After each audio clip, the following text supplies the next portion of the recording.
That's usually where I put it, but... Is it? Yeah.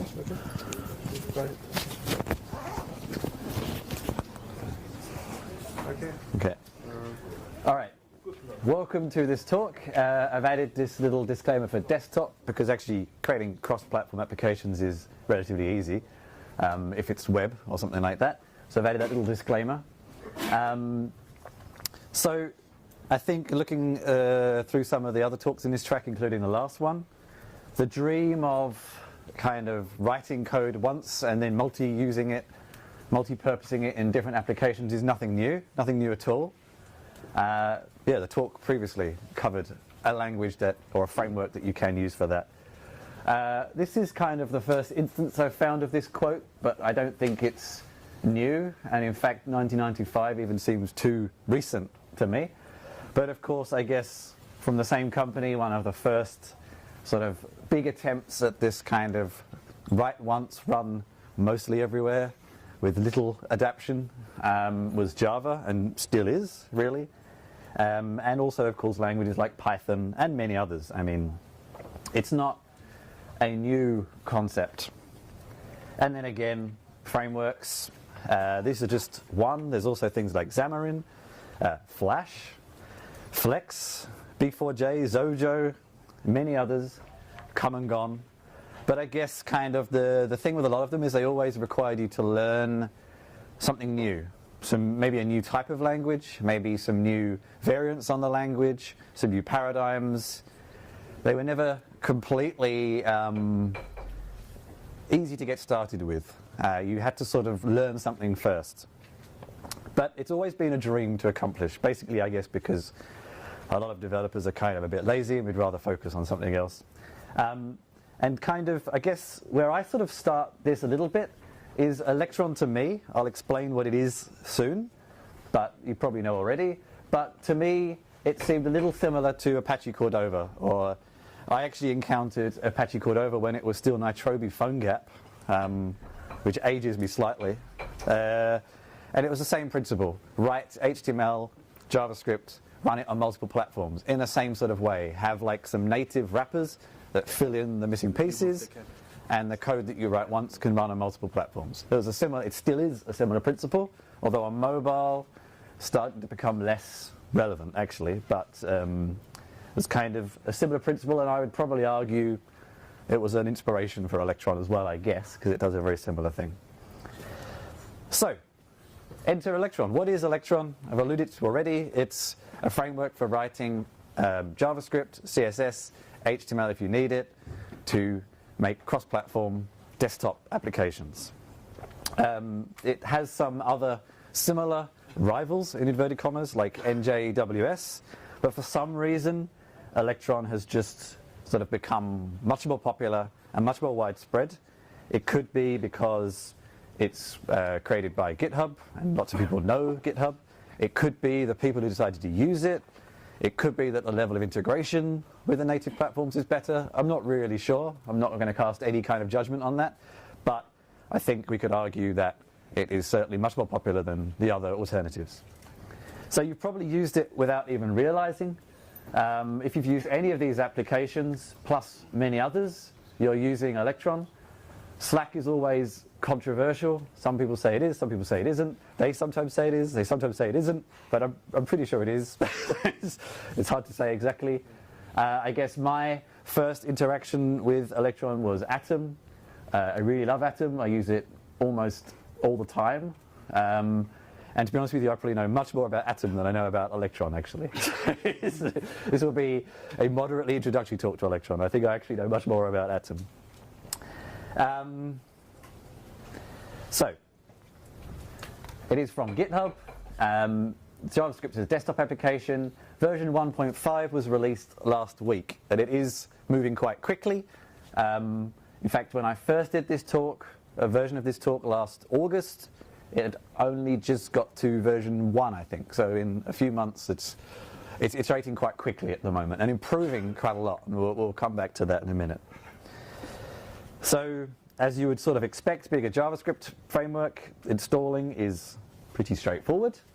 npm install, or if you're a Mac user, cask room, which, I don't know, just slightly different way of installing it to end up with pretty much the same thing.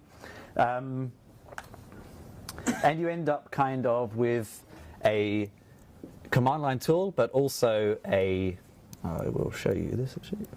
You also end up with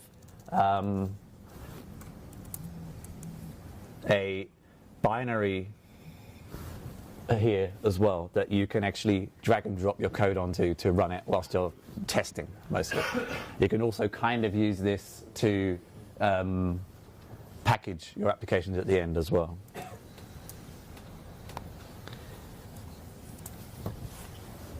And much as it's a cross-platform tool, then actually most of the options are applicable to every platform that you develop on as well. So that's kind of what happens when you open it. So this screenshot is slightly out of date. And then if you're a CLI user, it's pretty much what you'd expect. Just run the command. I'll show you a demo application, and then I'm going to kind of show what it does. So I have a very simple application here. This is running in Atom. We're creating an Electron application in Atom. This is getting very matrix. So it comprises a couple of basic different things. A package JSON file with dependencies. Unsurprisingly, one of the main dependencies is Electron. A main JavaScript file that contains your code, and then kind of where all the magic happens in this app folder. So I'm just going to run this first, and we'll see what it does. It's very, very interesting. A Wi-Fi allowing. There we go. It loads the Marvel Comics API, which is a terrible API to use, but really fun to demonstrate.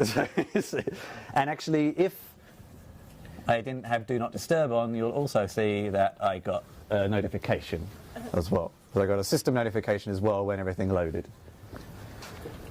This is a web application, but as far as we can see, actually I have left developer tools on. So you can see it is effectively just Chrome-ish application there. And that's pretty much it. Nothing particularly interesting in this application. We also have the default icon, can't quite see, but down here.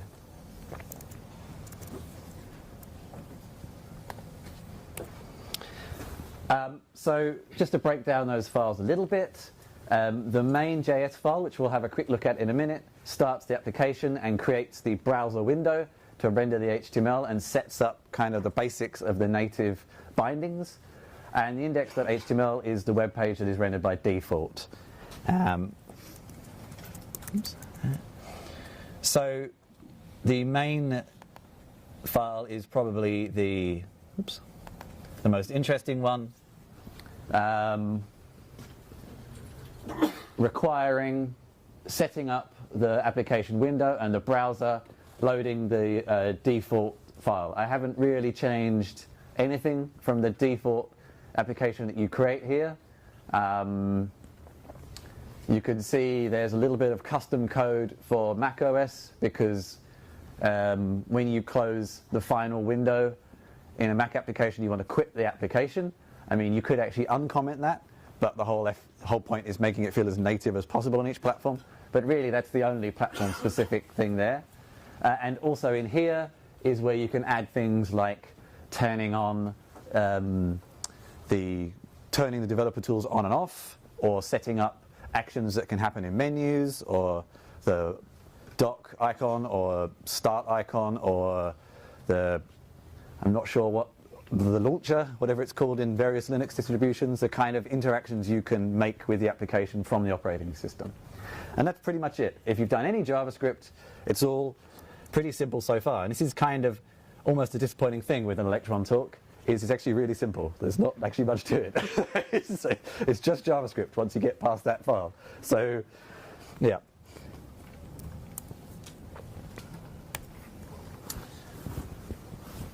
Oh, I forgot. Dumb thing there. There we go, yeah. We already had a look at that. Sort of jumped straight into the code instead of the presentation. So, great. That's during development, but how do we get it to actually look like an application at the end of it all? This is called packaging it. There's a couple of different ways you could do it. The first step you do is create an ASAR archive, which is actually basically making it not look like it's just JavaScript. And I'll show you how this works in a minute, but that's what, I can't exactly remember what it stands for, but that's what you create first. It copies the files that are needed, rename, distribute it, and these are kind of the steps you can go through manually, or my preferred option is to use one of the third-party tools, and there's two of them that kind of do all this for you. And up now comes a pretty lengthy looking command. So this is another NPM module that it's not necessarily official from the Electron team, but it's highly recommended. Yeah. I have some trouble with this with the camera.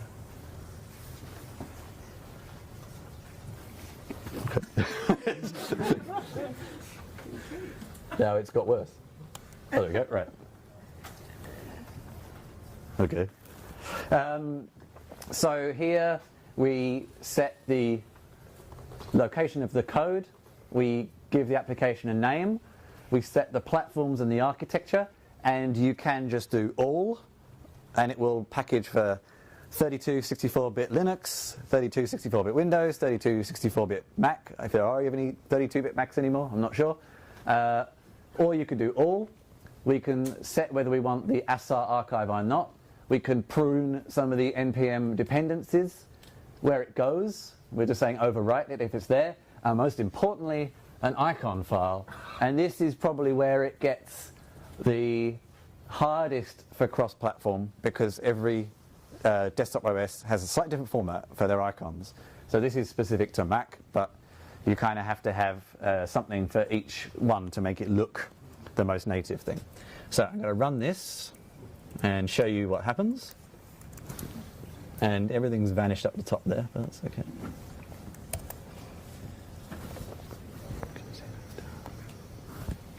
Okay. So, fortunately I have auto-completing there. Don't have to type that all again. Hopefully this is going to be fine. It takes a little bit of time, not too long.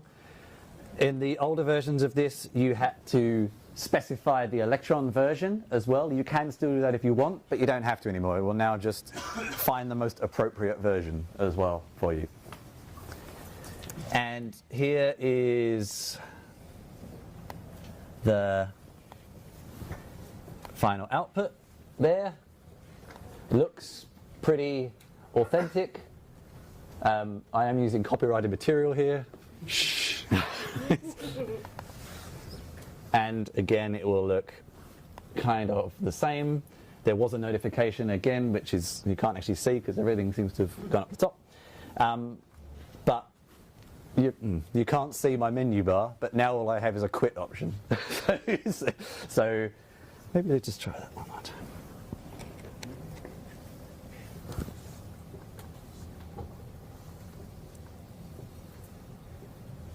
There we go. Yeah. It's a little bit cut off, but you can see I don't have the toggle developer tools or anything like that. And there's no way of I'm right-clicking, I'm control-clicking. I can't get anything now. Now it looks like a proper application as far as everyone is concerned.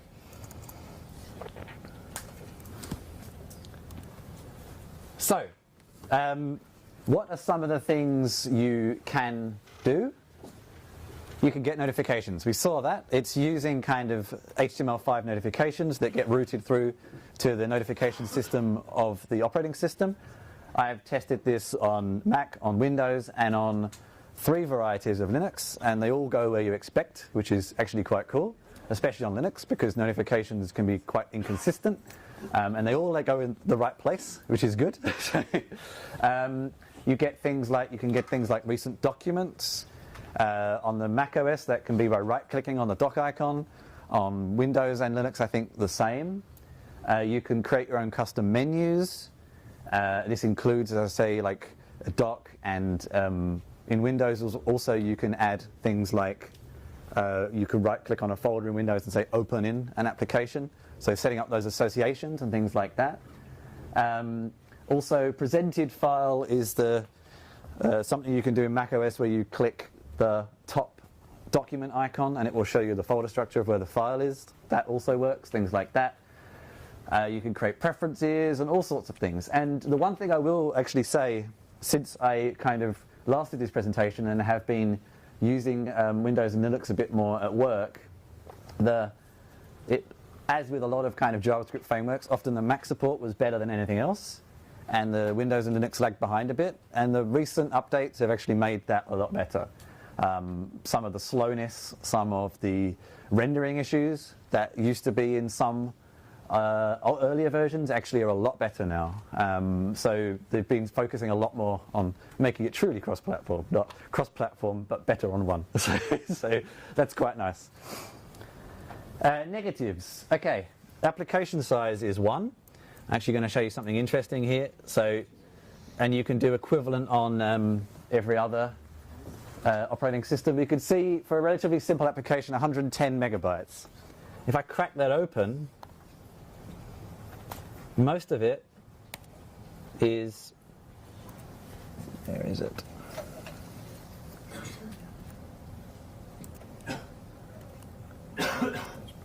I've lost it. Where is it? Most of it is that file. The Electron framework, 107 megabytes of that 110 is the helper. So, when I last did this presentation, it was 175 megabytes. So it's actually got a lot better. And these are desktop applications, not mobile. So it's a compromise. There's compromises everywhere. This is the thing that's doing a lot of that magic. And I don't have the actual numbers for other operating systems, but it will add a fair bit of overhead there. But it's not too bad. But yeah, like 95% of the application is this one framework file. So that's one problem. CPU memory performance, again, used to be a lot worse. If you've used Slack, then Slack used to traditionally be pretty poor at especially network and CPU overhead. That again has got a lot better with recent Slack versions and recent Electron versions. And I would actually argue that a lot of the reasons that Slack especially is so unperformant is you have about 15 channels all with requests open. So that's of course going to cause quite a lot of overhead.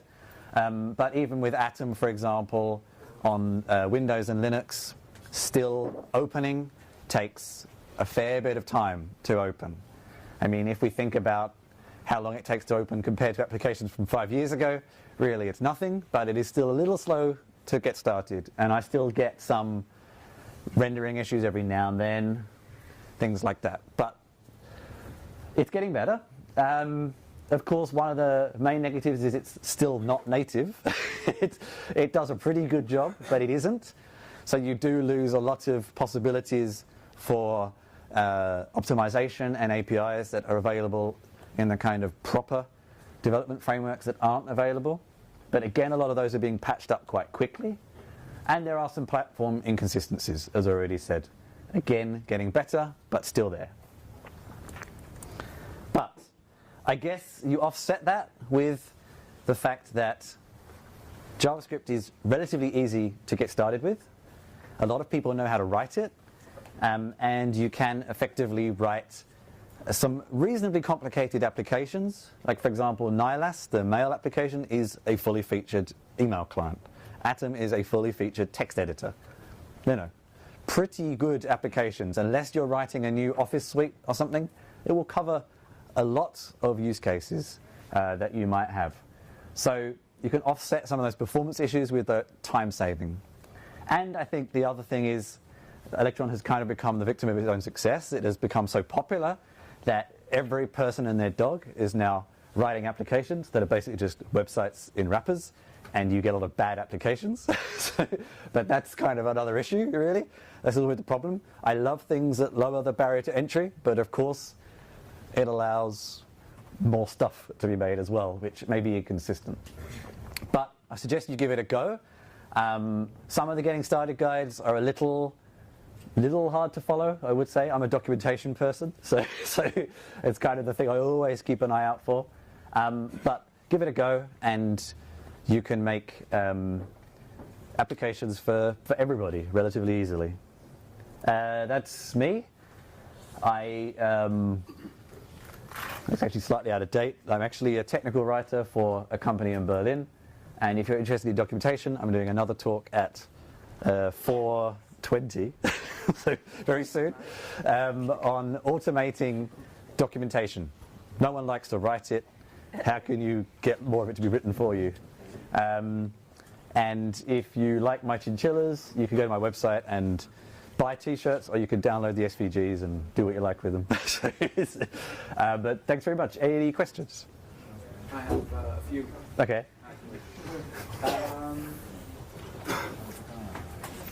Does it support PHP in any way? Generating HTML with PHP? Not. Question, please. Oh, sorry. So the question was, can you use PHP or, I guess, other languages behind the scenes to kind of generate? I mean, I would say, in theory, yes. Yeah. But the main process is still a node process. Okay. And you would have to somehow figure out how to bundle those dependencies as well. Okay. That would probably be the main. So that one big file you were talking about, it would also then include the PHP part? Yeah, and I don't know how that would, the user would end up having a lot of running processes that they're not necessarily aware of as well. Yeah, that's the only thing to bear in mind. Okay. It's an interesting idea. I kind of know why you'd want to do it, but yeah. Like web development without PHP sounds kind of alien to me, but... Yeah, Node does a lot. Yeah. Okay. Sorry. I think the guy at the back was just there slightly earlier. Yes, you showed a framework file, which was quite big. Yeah. Is there a possibility to use this in a generic way, so multiple applications can Yeah. use the same framework file? So the question was, with the framework, can more than one application use it, or can you customize it in some way? Multiple applications accessing it, I'm not 100% sure. It probably depends on the operating system. But for example, the Slack application, which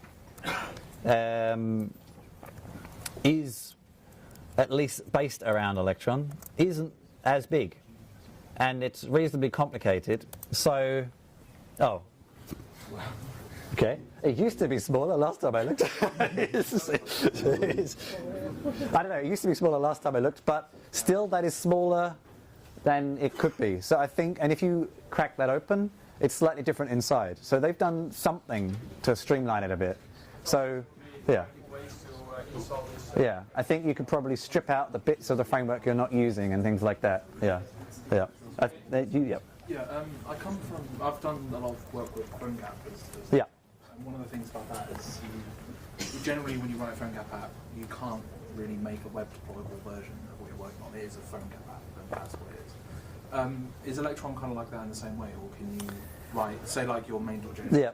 Can you make that can you make Electron like a progressive enhancement? Okay. So the code base is kind of. Yeah. I'm going to say yes and no, because based on examples I've seen. So for example, so the question was around like progressive application development. Can I make a website version that is basically the same as a desktop version, etc.? Whereas with PhoneGap, you couldn't really do that. So for example, if you look at Slack in the browser and Slack on the desktop, it looks pretty much the same. But I have hung around I wondered the same thing with Atom. I thought, hey, could you make Atom on the web?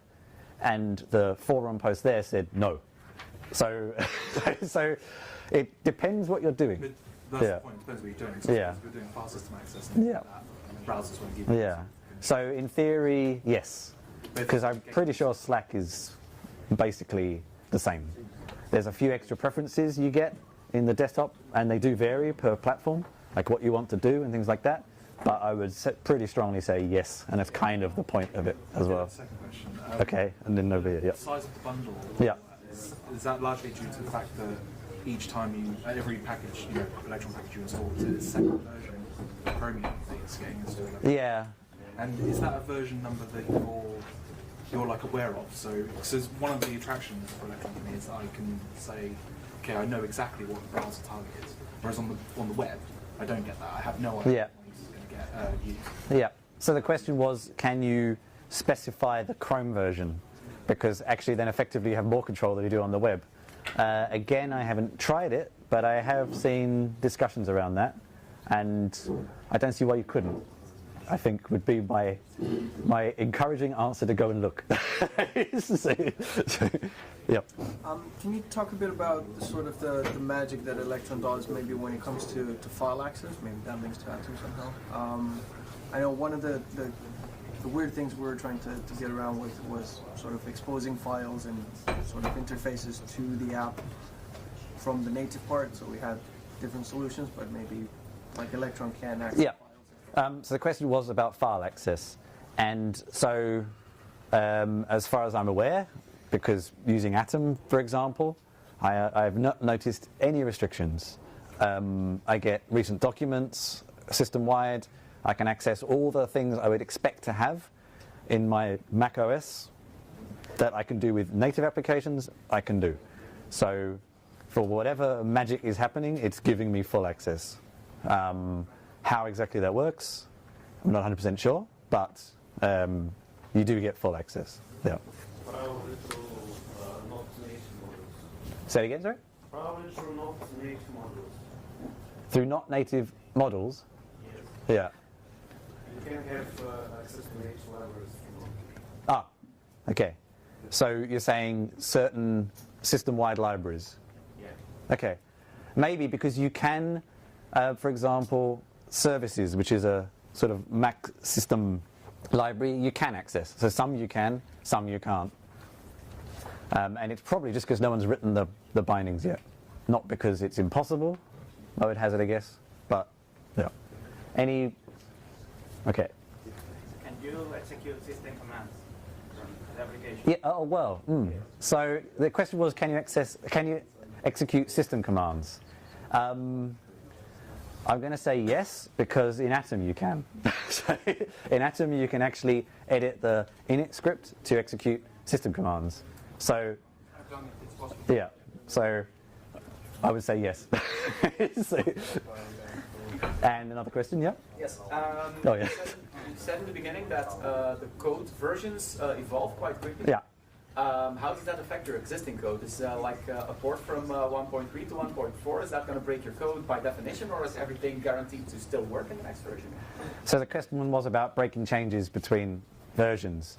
I'm not 100% sure about breaking changes, but for example, I think 1.3, 1.4, for example, fixed a lot of problems with rendering on high-resolution screens.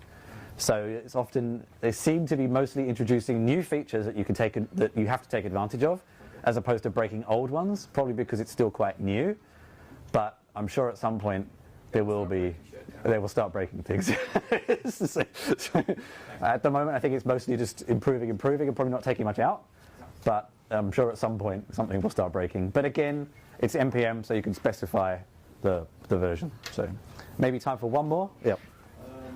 I was wondering about any security issues that could be exposed.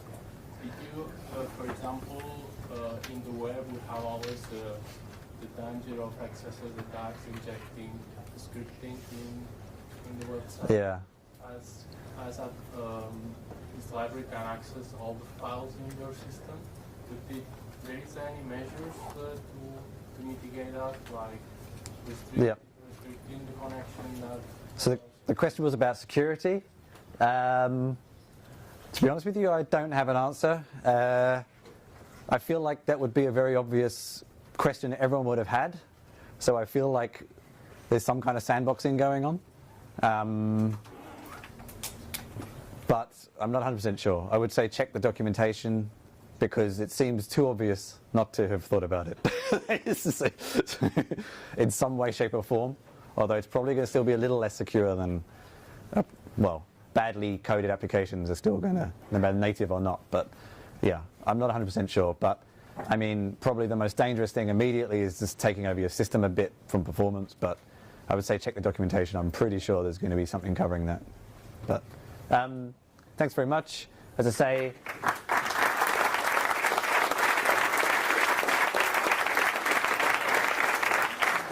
electronjs.com.